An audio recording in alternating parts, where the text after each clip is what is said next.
Hi hello welcome back to creative living. ఈరోజు నేను చూపించే రెసిపీ వచ్చేసి చాలా టేస్టీగా ఉండే కాకరకాయ పకోడీని ఎలా తయారు చేసుకోవాలో చూద్దాం. కాకరకాయ అంటే ఇష్టం లేని వాళ్ళు కూడా ఈ కాకరకాయ పకోడీని చాలా ఇష్టంగా తింటారు. కరకరలాడే కాకరకాయ పకోడీని ఎలా తయారు చేసుకోవాలో చూద్దాం. ముందుగా కాకరకాయలను ఇలాగా పొడవుగా కట్ చేసుకొని పెట్టుకోవాలి. ఇలా స్లైసర్ తీసుకొని ఇలాగా పతలాగా పొడవుగా కట్ చేసుకోవాలి. కాకరకాయలను ఇక్కడ చూపించిన విధంగా ఇలాగా స్లైసెస్ లాగా కట్ చేసుకొని పెట్టుకోవాలి.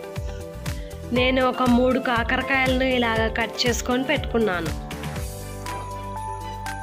ఇప్పుడు 1 టేబుల్ స్పూన్ వరకు ధనియాలు, 1 టేబుల్ స్పూన్ వరకు జీలకర్రను వేసుకొని ఇలాగా చపాతీ కర్రతో వీటిని బాగా క్రష్ చేసుకోవాలి. మరీ మెత్తగా పొడి చేసుకోకుండా ఇలా లైట్గా క్రష్ చేసుకొని వీటిని ఒక బౌల్లోకి తీసుకోవాలి. తర్వాత ఇప్పుడు ఇందులోకి ఒక 2 టేబుల్ స్పూన్స్ వరకు శనగపిండిని తీసుకోవాలి. తర్వాత ఇందులోకి ఒక 2 టేబుల్ స్పూన్స్ వరకు బియ్యం పిండిని తీసుకోవాలి. తర్వాత ఒక 2 టేబుల్ స్పూన్స్ వరకు కార్న్ ఫ్లోర్ని తీసుకోవాలి.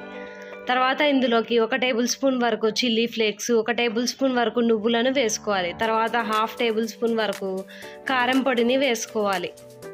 తర్వాత ఇందులోకి సన్నగా కట్ చేసుకున్న అల్లం ముక్కలను వేసుకోవాలి.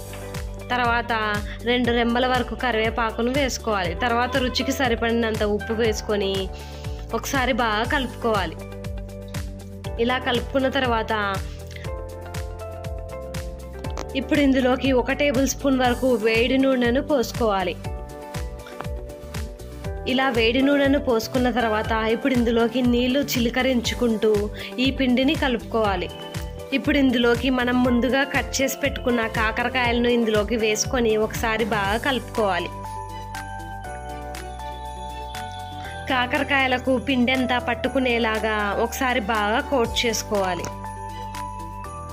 ఇప్పుడు ఇందులోకి ఒక 1/2 గ్లాస్ వరకు వాటర్ పోసుకొని కాకరకాయకి బాగా పిండి పట్టుకునేలాగా ఒకసారి బాగా కలుపుకోవాలి. ఇలా కలుపుకొని వీటిని పక్కన పెట్టేసుకోవాలి. ఇప్పుడు స్టవ్ పైన ఆయిల్ని హీట్ చేసుకోవాలి. ఇప్పుడు ఇందులోకి కాకరకాయలను తీసుకొని ఇప్పుడు పకోడీలా వేసుకోవాలి. వీటిని బాగా 2 వైపులా క్రిస్పీగా అయ్యేంత వరకు బాగా కాల్చుకోవాలి. ఇలా 2 వైపులా క్రిస్పీగా అయిన తర్వాత ఇప్పుడు వీటిని ఒక ప్లేట్లోకి తీసుకోవాలి. ఇప్పుడు పకోడీలు వేసుకున్న తర్వాత లాస్ట్లో ఒక గుప్పెడు పల్లీలను ఇలాగా ఆయిల్లో డీప్ ఫ్రై చేసుకోవాలి. ఆయిల్లో బాగా డీప్ ఫ్రై చేసుకున్న తర్వాత ఇప్పుడు ఇందులోనే 1 రెమ్మ వరకు కరివేపాకు వేసుకొని కరివేపాకు బాగా వేగిన తర్వాత వీటిని ఈ పకోడీల పైన వేసుకోవాలి. కాకరకాయ పకోడీలోకి పల్లీ కాంబినేషన్ చాలా టేస్టీగా ఉంటుంది, చాలా బాగుంటుంది కూడా. బయట మార్కెట్లో దొరికే పకోడీల కంటే ఈ పకోడీలు చాలా టేస్టీగా ఉంటాయి. ఈ పకోడీలు తింటుంటే మధ్య మధ్యలో ధనియాలు, జీలకర్ర ఫ్లేవర్ తగులుతూ చాలా టేస్టీగా ఉంటాయి. చూసారు కదా కరకరలాడే కాకరకాయ పకోడీ ఎలా తయారు చేసుకోవాలో. నచ్చితే మీరు తప్పకుండా ట్రై చేయండి.